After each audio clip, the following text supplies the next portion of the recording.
তো এখানে কিন্তু আমাদের অর্ডার দেওয়া খাবার দাবার সমস্তটা চলে এসেছে। আর আমি কিন্তু দিয়েছিলাম আমার জন্য পোলাও চিকেন কম্বো, আর যার মধ্যে আছে কিন্তু বাসন্তী পোলাও, তার সাথে আছে চিকেন কষা, এখানে আছে আমের চাটনি, তার সাথে স্যালাড।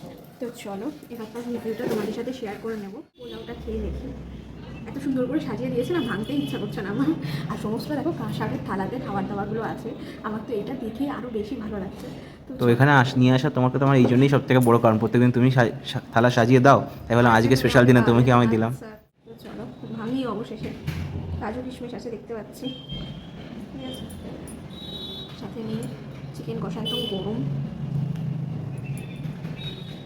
সরি, ও চিকেন লেগ পিস, যেটা আমার তো ভীষণ পছন্দের। তো চলো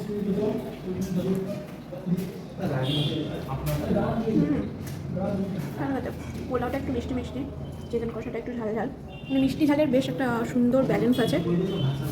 তো কি বলছো, মার খাবো না তো তাহলে? না, মার খাবে না, বেঁচে গেলে যাচ্ছে, তুমি বেঁচে গেলে। আচ্ছা, এবার একটু চিকেন দিয়ে সাথে স্যালাড, একটু পেঁয়াজ হলেও ভালো হতো নাকি? নেই, সেটা নেই, এটা আফসোস। চিকেনটাও বেশ সফট, নরম, ভালো হতো। তাহলে অ্যানিভার্সারি উপলক্ষে সারপ্রাইজটা কেমন লাগলো? দুপুরের লাঞ্চটা সকাল থেকেই চলছে। ভীষণ ভালো, সকাল থেকে কেন, কাল রাত থেকে চলছে, ভীষণ ভালো।